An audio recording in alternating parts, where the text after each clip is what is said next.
Right. It looks like it is connecting to YouTube. We're at 7:01. We'll give it another minute or two, see if anybody else joins us here while this finishes connecting out to the interwebs.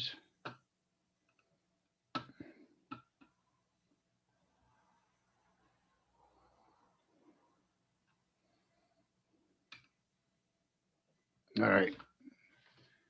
Internet connected.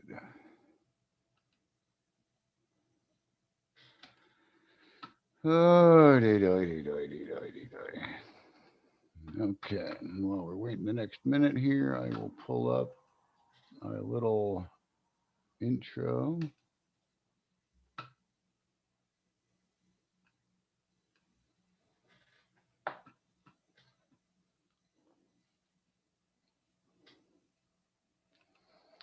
And bear with me a moment before we get started. I'm just going to double check any messaging coming in.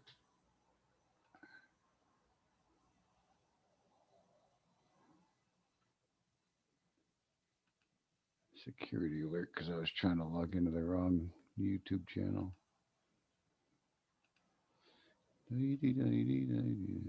Okay. Do a sound check.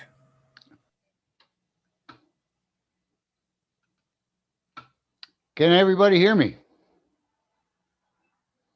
Give me a thumbs up. Give me a wave. Somebody respond back. Can you hear me? I think it's been kind of hard to hear in general. I've got a pretty good audio system here, and for whatever reason, it seems like they usually are low. So just wanted to throw that in. And I'll just reset my system here, make sure it's plugged in properly. Otherwise, there's not a whole heck of a lot I can change on it. The settings are all through Zoom's preferences, unless it's just me talking quietly or the mic on my headset. Not much more I can do about it. Clear to me, so. Okay, Joey, appreciate that. We are at 7:03. We will start our meeting as we always do by welcoming everybody who's joined us here on the Zoom meeting, welcoming anybody who might be watching us live on our YouTube channel on the live stream, and also hello to anybody who might be viewing this later as a recording. Thank you for coming and joining and watching. This is the March 24th South Carolina Cannabis Conversation. All of our meetings are an environment of education and awareness and are not an open market for the sale, purchase, or distribution of cannabis. We do not encourage or condone illegal behavior of any kind. 1 second.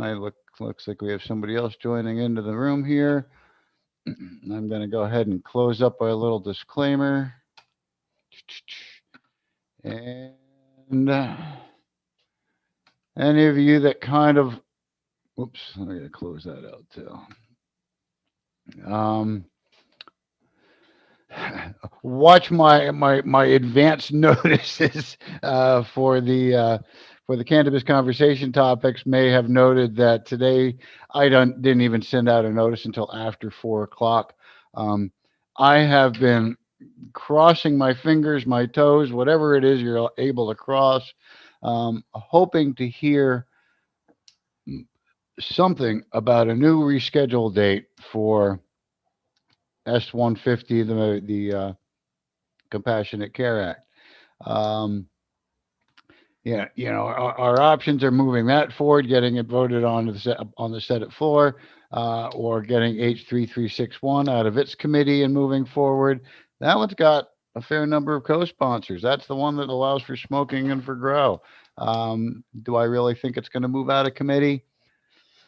No, not really. And the situation where we're in right now is there is an April 10th crossover deadline for basically if a bill does not get voted out of their own legislature, the House or the Senate, before that crossover date where it crosses over to the other the legislative body, they basically just die in committee, or sit there until basically the way it works here. We have a 2-year session, it could be picked up again then next January. I posted something to the South Carolina Normal Facebook page a few days ago. Um, I think I was probably a little bit less than. Um, I, I guess I was a bit blunt about it, but is the way I think I should put it. It was a bit blunt because I think the wording. I'm trying to scroll down and see if I can find it. We're willing to bet that the legislators on this committee will ignore the needs of the citizens and fail to pass MMJ legislation. Basically, pass it out of their committee and to the Senate floor to give it an opportunity for a vote before the crossover. That post basically had stated, and it had a screenshot of an agenda from the Senate Medical Affairs Committee, stating that they had 5 tentative scheduled dates available in the future. Only 2 of those dates were available before the crossover. The other 3 dates, April 14th, April 22nd, April 28th, were all after the crossover date. So in reality, for the Compassionate Care Act S-150, it's got the opportunity of either getting on schedule for Wednesday, March 31st, or Thursday, April 8th. I'm not sure how people usually find out if and when it gets on schedule. The My method is usually wait till I hear what Jill Swing has to say. I'm not sure how much she has the ear of Herb Kurzman with H3361, but we know that she's closely connected with Senator Tom Davis, and so she is very in the loop on. I think he, keeps her very well updated on that bill. He knows how much of um, an investment she has into it, vested interest. And so I reached out to Jill yesterday, to see if she's heard anything yet. Again, I was sort of delaying making any sort of announcement about what this meeting or discussion would be about tonight. Um, asked her if she had heard anything about rescheduling, and she said, maybe within the next week, or maybe next week, and I think she finished it, and I don't have it in front of me. Maybe even today. Well, so I'm a hopeful kind of guy at times, as much of a pessimist as I can be. I'm still hopeful, so I would hopeful through the day, and hopeful even through the half of today, hoping that I would hear something um, saying that yes, they've put it either on the agenda of one of the 2 dates that they now have on the schedule, because they have a couple of other bills coming up. Um, but my understanding is their agendas are closed at the moment and not available to add more to. So I think we're still, and again, I could be wrong, but I think we're down to those 2 dates, and hoping they schedule something. Um,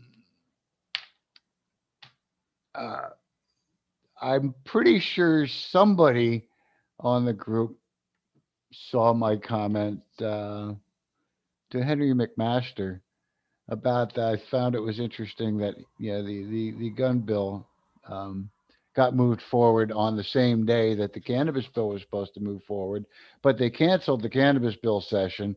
Apparently, didn't think it was necessary to cancel the gun bill session. Um, when they were telling me they're canceling sessions, my comment is, what do they hold these hearings outside? I mean, aren't these guys inside? The roof over their head? Couldn't they? I don't know how bad the storm got in Columbia that day. I really don't. Here in Charleston, it was a nothing. Um, but did I want to really drive to Columbia that morning and test out the waters? No. And I didn't know until for certain that morning that it was certainly canceled, because I had actually messaged the chairperson of the Medical Affairs Committee that morning, and I believe Tom Davis, um, with a screenshot of the calendar showing these other canceled sessions around it, but not this one saying canceled. And then within about an hour or so, I finally went back and did see that the agenda for the calendar was updated, and they did officially cancel the meeting um, way after the time I should have been on the road to get there. So although I already kind of knew it was canceled or knew it was canceled, I was still hopeful they would have moved it forward just like they did the gun bill. So that's my ironic, yeah, isn't it? Uh, uh, Or if they would have at least done the meeting via Zoom. Couldn't they they could do have, right. They could have rescheduled it and done a Zoom meeting, a virtual type meeting. I don't know why they couldn't have done something like that. Um, yeah. The reason we're in a conservative controlled legislature, both the House and the Senate. They're not, it's not their priority. They're not, cannabis legislation is not their priority. Am I thankful that we actually have Republican sponsored medical marijuana legislation in the state? Absolutely, because when you have 52% of your legislators on both the House and the Senate, rough numbers, but I think I'm pretty close there. You have a majority of your legislators that are conservative. You need a conservative sponsoring that bill because otherwise it's not going to go anywhere. It will not ever see the light of day out of committee. Won't actually even. So who talked to me about this the other day? Apparently, although they're assigned to committee when they're first read in, they're not all necessarily acknowledged by the committee, and yeah, although they're assigned, they're never really acknowledged. They're just kind of backburdened, never thought about again. Um, which is kind of like I say, where I think Herb Kurzman's is in the House, um, because it's Tom Davis's bill, who's had it's Tom Davis's bill and Tom Davis's name that's had all the notice and promotion and such over the past 4.5 years of this. Um, So where we are right now, I mean, really leaves us not a whole lot of option. Our only real option as of today is to get back on the phones, get back to your emails or letter writing, and address that medical affairs committee, specifically the chairperson, asking them politely. Let me reiterate, asking them politely um, to move this to get this hearing rescheduled before the crossover deadline. Preferably that 31st date. If we can't get it sooner, March 31st, let's at least move it out. Give it a little bit of breathing time to move forward on the Senate floor. I'd hate to see it moved out of committee on April 8th and it doesn't move anywhere, for 2 days. At least give it a little breathing room and a chance to shuffle along, on the Senate floor and maybe get a vote. Um, that's all I can think of as far as our options at the moment. Um,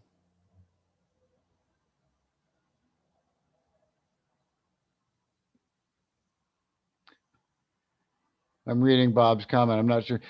They did have, I guess, a valid safety concern. I did see some pretty good tornado damage in some areas. I don't know how isolated or how widespread it was. Um, uh, Again, I don't know if mail was delivered in Columbia, but my mail delivery person showed up that day. Wind and rain and sleet and snow and all that kind of good stuff. Um, and I'm sure that most mail delivery people aren't paid the same as legislators. I think what do they get? 88,005 a year, something like that. On top of most of them are probably lawyers making a lot more money than that. Anyhow. Yeah, and like the other comment, it could have been done virtually. They can be and should be doing some of these things virtually. It would get a whole heck of a lot more accomplished. Um, but sometimes I have to remind myself what state I'm in, and it's South Carolina, and it is not necessarily the most progressive state on the East Coast. It's not even the most progressive state in the South. I mean, I was reminded the other day because I don't always think of Virginia and Maryland as being in the South, but they are. They're right below the Mason-Dixon line. Personally, born and raised in Pennsylvania, a couple miles north of the Mason-Dixon line. I mean, probably 70 miles north of it. I don't know. Um, so yeah, everything below that south. And so when I was reminded very strongly about Virginia moving forward with their medical and their legalization for adult use, um, it just made me feel like, well, if they can do it in Virginia, do we have a glimmer of hope here? Is there an inkling? Is there a possibility? Um, I love the enthusiasm I've seen the past couple of January, February marches where we're like, this is our year. This is our year. Last year, same kind of thing. There was a hearing scheduled. And then, of course, the pandemic changed everything. Um, did they kind of have a valid excuse to move, to cancel it? Yeah, that time they did. But this time they should be doing these things virtually pretty much across the board. And that way, these legislators are home safe, snug as a bug in their fallout shelters or their mansions or wherever it is they're living.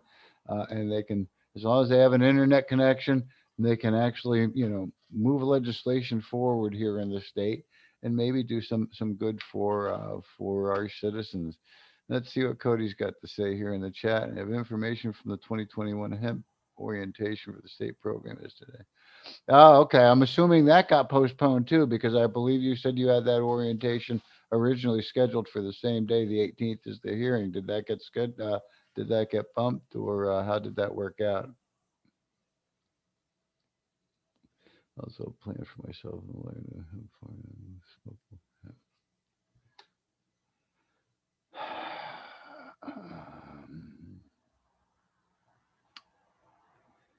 Interesting. Yes, keep us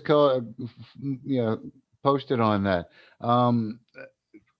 Talking about legalities of hemp, the big thing right now, I guess, is the Delta 8 THC.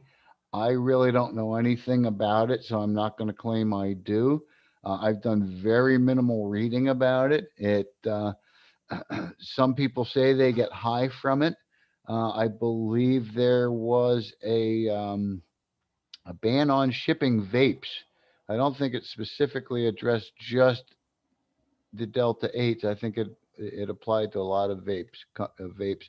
But talking about the Delta 8, I know a lot of the people who sold that as vapes were concerned about the vape shipping ban.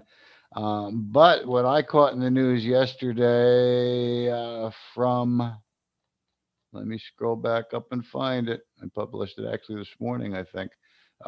Clinton, South Carolina. The Clinton police seized $5,000 worth of Delta 8 products from a vape shop. The owner claims they're legal. Delta 8 is a cannabinoid that is it's in hemp. Um, if you can extract the CBD, I guess you can extract the Delta 8 THC. I mean, you could extract that little tiny bit of THC, but once you get over a 0.3%, there's where, they've got their magic bullet. But the Delta 8 isn't necessarily regulated at this point. Can I speak on all that? Because we actually talked about that yesterday at the orientation with the commissioner for the state hemp program.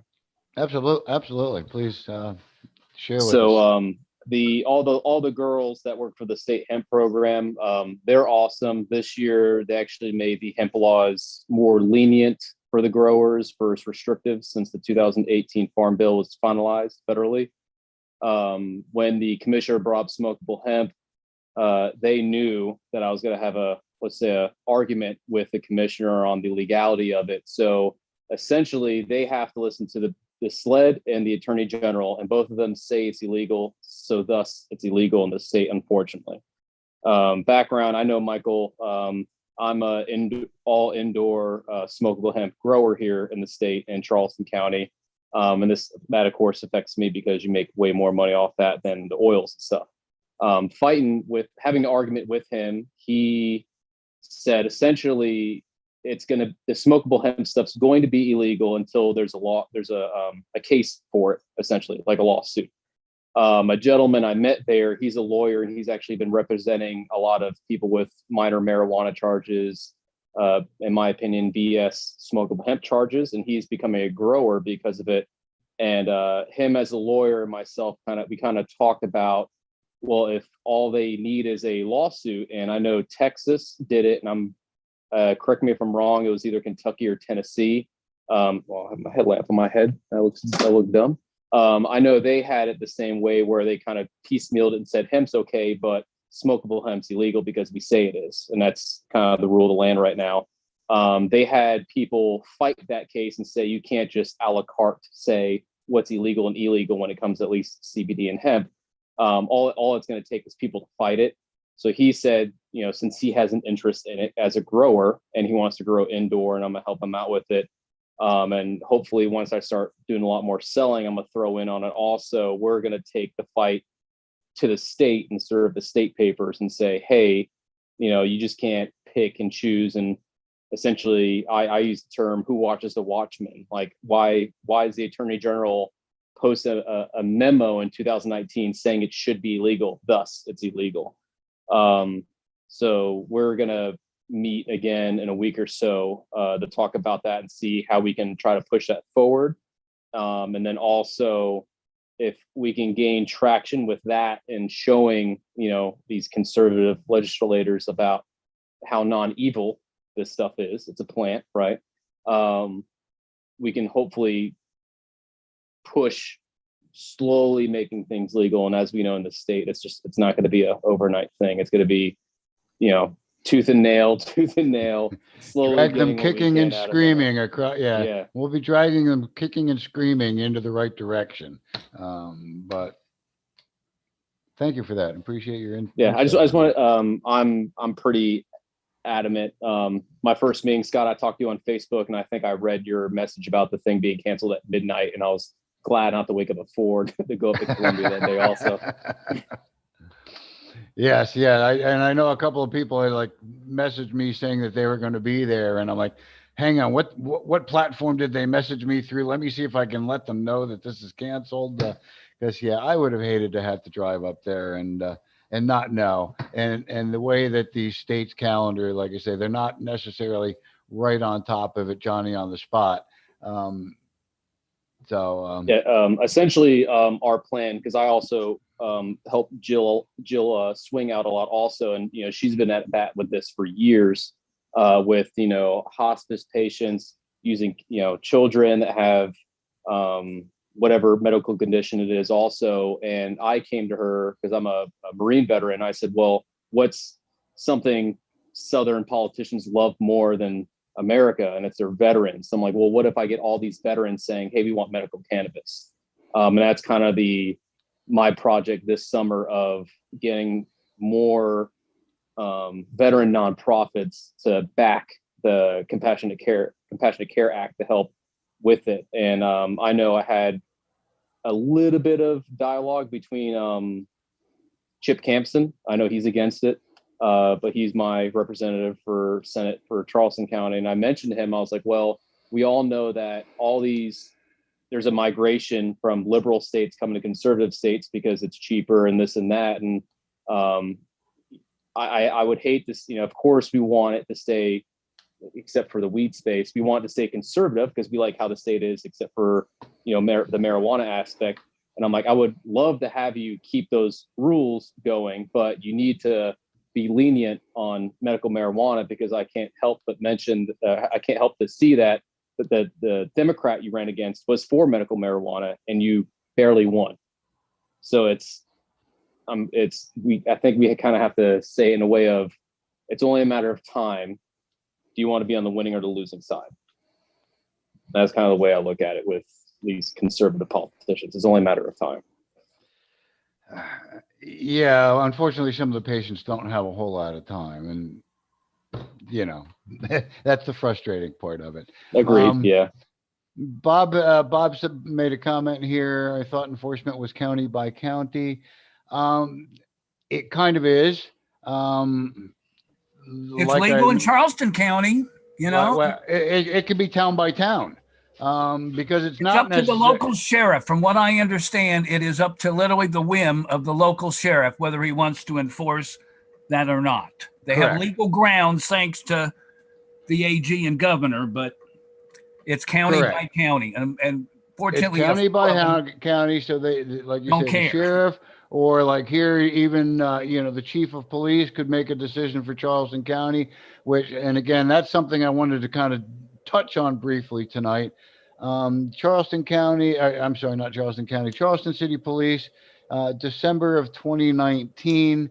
There was an issue with overcrowding of a prison. I think the prison was like designed to hold 600 prisoners. I think they had more than 3 times that in there. So they decided to de emphasize simple possession marijuana arrests. And that magically solved the problem.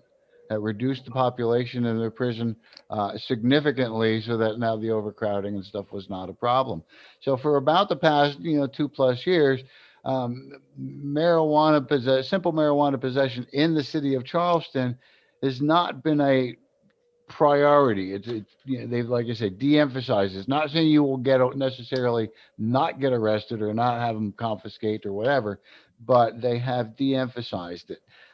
With that in mind, I was on a phone call earlier tonight, actually a Zoom call. Let me see if I can go back and get the correct name of the organization. It was part of the city planning group, phase 2 of the city plan program. And it was my first time setting in on it. I did not sit in on any part of phase 1. And I didn't get to speak a whole lot on there because I did have to leave to get onto this call. But what was sort of interesting is I got a little bit of insight on what the city plan's all about. This is the 10-year plan for the city. And my one question was, does the plan have any ability to influence how police prioritize things? Thinking how they prioritize marijuana arrests and things like that. They said no, not directly, not necessarily. And so that was one question that I sort of had answered. But then as they were talking about the city plan, they also talked a little bit more about how they do influence, or they do make recommendations to city council and to other organizations, city, as far as housing and keeping the waterways safe and public safety and blah blah blah. So as I had to sort of bow out of the meeting, I finished it up. They said, "Do you have any questions before you go?" And I'm like, "I don't really have any questions, but I do have a comment." And I said, "What my comment would be, I would think it would be beneficial for the plan to recommend or suggest to City Council to draft and propose a simple cannabis possession decriminalization ordinance here in the city, and let the voters vote on it. With 70% of the voters in favor of medical cannabis, and ending criminalization and locking up people in our prisons is really not the right direction to go." And they thanked me for my comment as I sort of bowed out of the meeting. But I got to bring it up on a city planning meeting. I'm patting myself on the back, whether it goes anywhere or doesn't. My hope is to follow up and join in on these meetings again. Actually, there's another one tomorrow night. If anybody lives in the city of Charleston and wants to join it, I can give you some information on that. But that's, and I've said this a number of times on our conversations here. That really, to me, is where I see the direction on how we can influence legislation in South Carolina, is by doing voter initiative ordinances, basically starting a petition in your community, collecting up the required 15% of the signatures from registered voters from that community, hoop jumping, and then get that ordinance on a ballot, and let the frickin' voters decide if we should decriminalize. Yeah, all we're asking is to decriminalize simple possession because that's all we can do. We can't affect the law itself. All we can do is affect the penalty phase.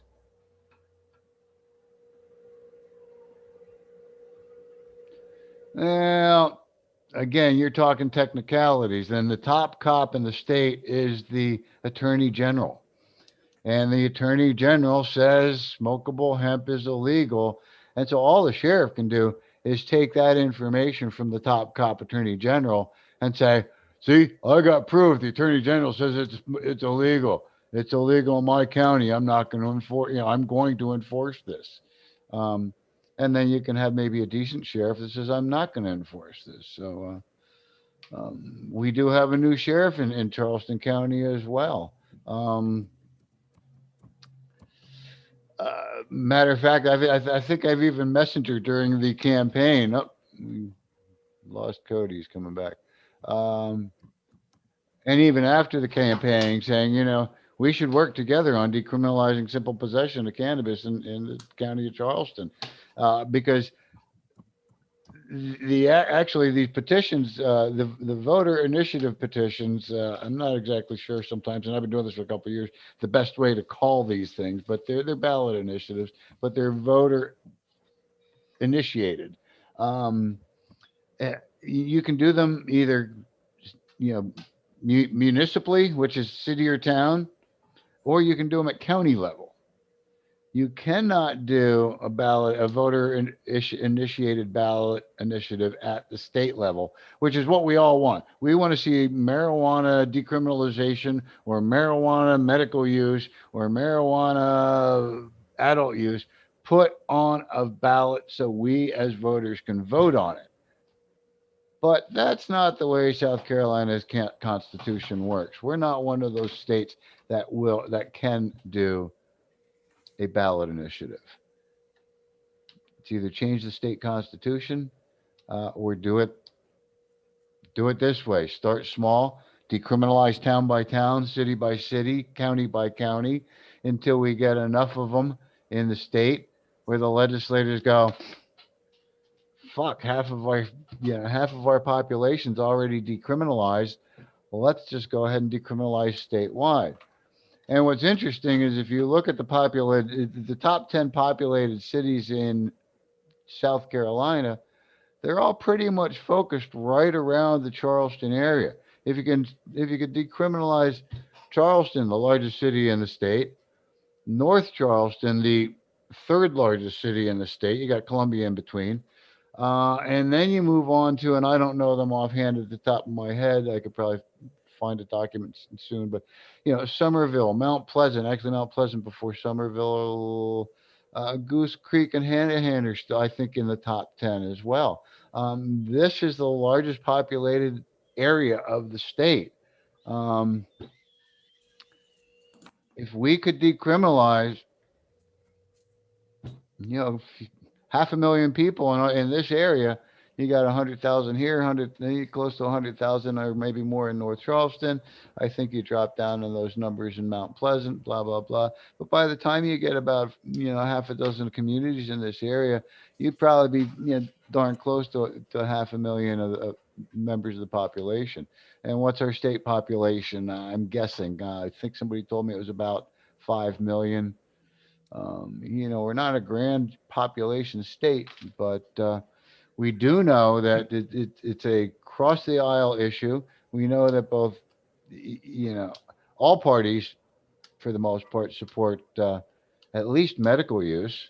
Um, it's just getting our legislators to get on board and move forward, and our governor, because even he's already said even if it does pass, he won't sign it. Yeah, it was the AG's opinion, not necessarily. It wasn't a court ruling, and that's where when Cody mentioned earlier, this is a matter for the courts, and that's something that I've pretty much known all along. It's going to take somebody getting arrested for smokable hemp and saying, "I'm going to frickin' fight this. I'm going to take it to court. I'm going to, this is smokable hemp. It's legal in the state." But Nobody, I don't think anybody's taken that route yet. They probably go, oh, I'll pay my, few $100 fine, and God knows if they have to go to take rehabilitation classes for smokable hemp, P test for smokable hemp. Um, who knows? I'm unaware. Do any of you have any firsthand knowledge or even secondhand knowledge of anybody that's been arrested for smokable hemp?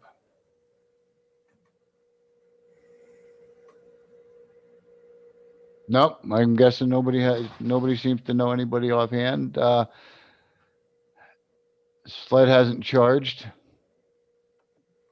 Yeah, like I said, I don't know about small towns. I'm going to be very much watching this Clinton, South Carolina case where they just seized all the Delta 8. Yeah, they seized the stuff. They probably. What do you want, Jack? I don't know if it would even be considered asset forfeiture there, or evidence of a crime that they just hold on to indefinitely. Because that was Yes. something I've seen somebody mention is, I'd sue him to get my stuff back. I don't know what the Yeah, chances are. from what I understand, because that lawyer is kind of intertwined with that. He said when Sled came in, they said it's a narcotic, and the store owner showed the COA showing that it's farm bill compliant, it's legal, and Sled essentially just said, "Well, it gets you high," and that was her whole reasoning for confiscating it in the first place. I think it was the same county that had that shooting with it was like a North Carolina permitted hemp grower flew down, and they had weed and hemp, and someone got killed. It was like a week after that, from what I understand, in the same area. So that's Okay. probably what led to that. Well, we've got a long way to go here in South Carolina, so I don't know what else we can really do, but keep pushing our legislators until, like I say, until we get to the crossover date. If nothing's moved, to the other house or the other, legislative body, um, we're done for this year until next year, and then all we can do then is continue, building up steam for next year's round. Where are we at? I got 7:38. I don't really have a whole lot much more to cover on this tonight. I'm gonna keep my ear out, my eyes open, and I will reach out to Jill and to Senator Davis and see if I can at least kind of keep in the loop, and I'll keep you guys posted from if I hear anything about a hearing scheduled. Um, I, I don't know if I shared any of this with you in last week's meeting. I decided to apply for a job, but the job required pre-employment drug testing, and I got a call yesterday telling me that they wanted to review my drug test with me. So I sat on the phone and talked to somebody, and they told me I tested positive for marijuana. They told me they were going to forward the information over the employer. I'm like, yep, okay, no problem. And yeah, they were asking, did I have any reason or excuse on why I might have been in contact with something like that? And I said, full spectrum CBD. They're like, we can't justify that. It's unregulated. Okay, whatever. Um, but about an hour and a half later, I got a call from the employer going, yeah, we need you to come in with your driver's license and like your social security card and blah blah blah blah blah to fill out some paperwork. I'm like, oh, okay. I was really surprised I heard from them until I got there today with my driver's license and my social security card. And they went, oh, yeah, we just got that report on your drug test. I'm sorry, we can't hire you. Now, mind you, I like to tell the story that Ronald Reagan implemented pre-employment drug testing in 1986 for government employees. And very shortly after, private employees followed along, mostly mandated by insurance companies. Um, this was the first time in my life that I have peed in a cup to try and get a job. Um, and I just really wanted to experience the discrimination of it for the most part, because I was pretty sure I wasn't going to pass. I mean, I mind you that I drink some extra fluids and try a flush detox. I did 100% guaranteed detox. It didn't work. So, but anyway, wanted to share that with you. I thought it was rather amusing, and again, that is part of the reason why I've been fighting this for so many years, is the discrimination that cannabis consumers have to face in the workplace, in trying to find housing, and trying to get student loans and education. One of the buzzwords or buzz phrases recently has been cancel culture. Oh, they're trying to cancel this or cancel that. Well, let me tell you, folks, they've been trying to cancel cannabis culture, at least since the 60s, if not since the 30s, 1930s, that is. Yeah, to the point where, oh, you support cannabis and it shows in your pee, you can't have a job. We're going to deny you freaking the ability to support your family and put a roof over their head and put food in their bellies. That's our government at work, using our tax dollars to protect our safety and our well-being. Number one, salute to our government, man. Anyway, that's about all I have for you tonight. Anybody who have any last words they want to share with us? Scott, I just want to confirm, so the call to action right now is just contact your representative and try to get the Senate bill back on the agenda for the Medical Affairs Committee. I would contact the Senate Medical Affairs Committee chairperson. I could quick get that for you. Only because it's a saved search, I think, here on my browser. And maybe that's definitely. I want to take that information now, but maybe just if we can post that on the various South Carolina normal social medias, that would be good too. Has this happened in any other states where just a last minute cancellation that you're aware of? Not that I'm specifically aware of, but sitting in on some of Nationals calls and hearing on some of the games that legislators play in other states, I'm not surprised about it. Matter of fact, I was seeing comments on some of the compassionate pages. I don't know if it's their group or their page, and some of the commenters on certain stuff were like, yeah, I wonder what they're going to do to, blow off the hearing, or what they're going to do to try and, hold it up. And this was before the storm start was announced. Now mind you, they canceled an awful lot of stuff for that storm. But they're the voters, the supporters are suspicious at the motive sometimes.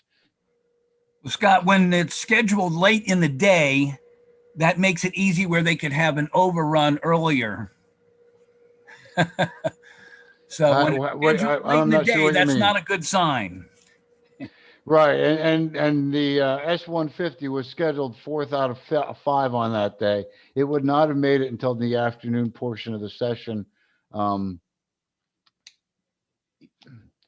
yeah, it probably wasn't positioned in its best place anyway. That's how they can limit discussion. Yes. But I was, my hope was that they weren't going to do a lot of discussion. They were just going to hopefully vote. That was my hope on it, is they weren't taking any public testimony. I was hoping they weren't going to take any testimony. They were just going to kind of bat it around a little bit and go, we like the changes you made to it from last time. Yeah, let's call it to a vote and see what happened. But we didn't even have that opportunity to do it at this point. And I don't know if we're going to get the opportunity again this year. It's so freaking frustrating. So yeah, I think what'll happen is if that's the case, if it does not move forward, I'm going to probably end up doing what's happened in the past few years to see if we can reinvigorate our decriminalized petitions. Real quick, I think the other thing I would do want to mention, Cody kind of tickled my memory on this one a little. We're starting to do some preliminary planning for an event in July. We're planning on holding an event in Columbia. At this point, it's starting to feel kind of like a conference with a little mini trade show kind of thing. We're nailing down a location, and we're going to start planning, I think, our agenda. And with that, we're probably going to have to start figuring out some vendor spots and speaker. We're going to have information booths from real briefly, conference style. We're hoping to kind of like Cody mentioned earlier, share with the community different organizations that have clients that they work for or work with um, that are affected by marijuana laws. A good example I like to use is different homeless organizations in our communities. A real good chance that some of these homeless people have a marijuana possession arrest on their record. And so when they're trying to apply for public housing, they have to check that little freaking box that say, I've been arrested um, for a drug offense. And that pretty much disqualifies them. Another good example might be, well, obviously the medical groups. We want to have representation of both South Carolina Compassionate Care Alliance, but as well as SC Compassion and Cannabis Forward. I believe are pretty much the three prominent cannabis groups besides ours in the state. So nothing for 420? We're not planning anything at 420 at this point now. No, that's too cliche at this point. We're looking to do something a little bit more serious. We want to address the social ills of marijuana prohibition. We don't really want to have a tie-dye festival type event. That's kind of we're steering away from that. That's why I'm calling it more of a conference and mini trade show kind of concept. I mean, locally, we may just go to one of the local pubs and have a 420 evening, but that's not really one of our plans at the moment, especially with things just starting to open up with the COVID. So my thought on it is July 10th isn't that far away. I don't have so many brain cells that I can think about a whole lot of things at one time. So I'm probably going to just concentrate on July and forget about any kind of like real 420 celebration. I'm thinking that National may do something that we will partner with, and we'll see what goes on with that. Cody mentions focus on the unjust law enforcement side of it. That's another group that we've started a list of some folks that we'd like to invite. ACLU of South Carolina is one of them. They talk about the racial disparity in marijuana arrest in South Carolina. LEAP, which used to be a law enforcement action partnership. LEAP is now, I think about 2 years ago, changed their name to Law Enforcement. Oh, geez. Oh, it is Action Partnership. It used to be Against Prohibition, but now it's Law Enforcement Action Partnership. So LEAP would be another group that we're looking to maybe have come on board. And let me go ahead and pull my list up real quick since we're talking about this wrong list. There it is. Now, this is a real loose list, a working list. We don't have anything necessarily nailed down. A couple of the groups I already mentioned, ACLU of South Carolina, Cannabis Forward, SC Compassionate Care Alliance, Compassionate SC, Columbia Urban League, Palmetto Project, Last Prisoner Project, Parents for Pot, Americans for Safe Access, Multidisciplinary Association for Psychedelic Studies. They're actually more for mushrooms and MDMA and that kind of stuff, but a lot of the uh, concepts still apply, and I have LEAP on that list.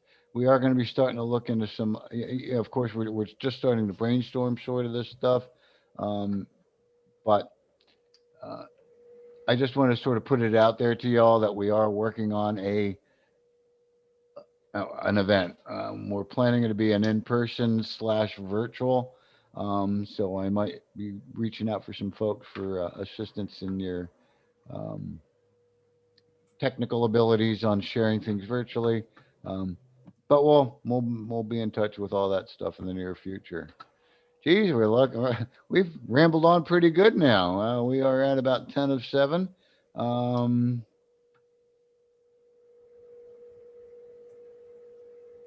Yes, quite a few people with, whether it's physical or even mental needs, medical needs. Um, so that's the kind of thing I'm hoping for is people that are medical is important, but I also want to connect on some of the other consequences of arrest. Um, and the cost of housing those people on arrest and the cost to them after the fact of the arrest on the residual consequences that follow along. Those are all kind of important aspects of it. And I'm not even sure exactly who our target audience is going to be on this. I mean, I'm hoping to invite legislators to come and visit with us, but I'm also going to be inviting the general public. It is going to be a ticketed event. The location that we're looking at is not as expensive as some others I've looked into, but there are some costs definitely involved. And so, between vendor fees and sponsorships and ticketing and donations and all that fun stuff, hopefully we don't go, well, we don't want to go into the hole because we're also planning this to be somewhat of a fundraiser for South Carolina Normal. Anyway, I'm going to go ahead and close up that document because I don't need it open on my other screen at the moment. And let me just real quick peek through some of the comments before I end our conversation tonight.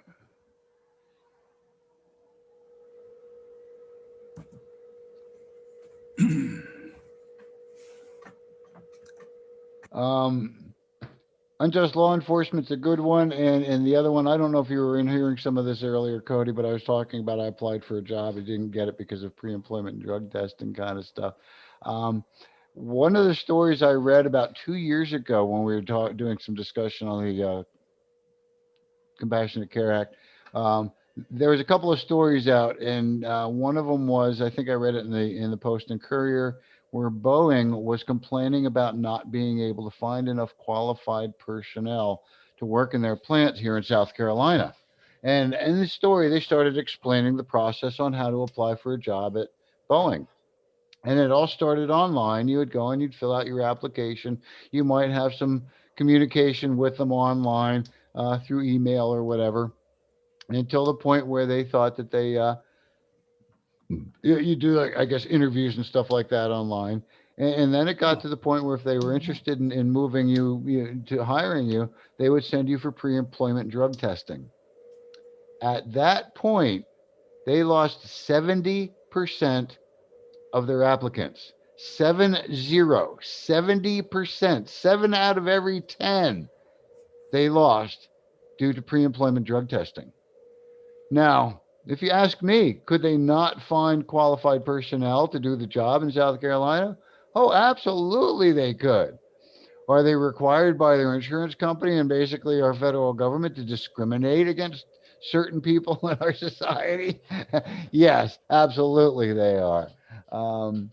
So that's something I'd sort of like to be able to highlight as well. At these, I don't know how far we'll kind of get with that, but that is one of the things where, like I say, I call it the residual consequences of being a cannabis supporter consumer. Just the fact that, well, I've brought this up a number of times too in our calls. because of drug testing and the fact that marijuana stays in your system for what do they say, up to 30 days. I don't know if chronic users or heavy users, it stays longer sometimes. Um, but, kids know this. Teenagers know this. They know that it stays in their system. There are schools out there, they talk about wanting to do random drug testing of students. Um, Students know that marijuana stays in their system for a long time. So what do they do if they're worried about being tested for it? They find some drug that doesn't stay in their system very long. I don't know about a lot about what they call the designer drugs, but things like the MDMA or, I mean, back in my day, PCP was a big thing, and angel dust. And now, mind you, I might be dating myself by saying these words, but these kids know better. They'd rather do a line of coke or some speed or something like that, and know that within 24 to 48 hours it's cleared their system and they're not going to have to worry about it showing up in some sort of test. So we're basically, with cannabis laws like this and doing this kind of random drug testing on students and stuff, we're driving them to do more dangerous drugs. um, so backwards, so backwards. So that's another kind of aspect I wouldn't mind highlighting if we can find a group uh, that discusses that type of stuff. So anyway, if somebody has any suggestions, thoughts, Michael, I don't know if cannabis nurses would want to be represented. I would think that might be a great fit for us as well. We'll kind of talk about this as we move forward. Um, all right, guys, I'm seeing 757. I missed Jeopardy. No biggie. I never know most of the answers. Uh, but I'm not going to drag us on past an hour tonight because otherwise I'll just be rambling more than normal. Um, Thank you for joining me tonight. I will be back here again. Since I didn't get the job, 7 o'clock next Wednesday. I was worried we have to change our times a little. 7 o'clock next Wednesday. Mind you, I do have another job application for it here, and they do not pre-employment drug test. So we'll see what happens there. But keep an eye out in the future. We may have to shift our hours. I'm going to try and keep these on Wednesdays. And again, if I get a job, I'm going to ask for Wednesday evenings off because I want to talk to the world about marijuana. So anyway, every Wednesday, right back here, we hope to be joining you, talking about cannabis. And no real topic again for next week. It's just we're on the watch list for what's going to go on at the State House. I'll keep you posted. Thanks for joining me tonight, guys. And if you need to contact me, usually reach out through our Facebook page, South Carolina Normal on Facebook, our website, normalsc.org. We're also on Twitter and Instagram ish. And don't forget to sign up for our newsletter from our homepage at normalsc.org all the way down at the bottom. And also find us and follow our channel on YouTube. Thanks again. Have a great evening. I hope to see you here again next Wednesday. Bye bye now. Here's the Zoom conference. Come here and look.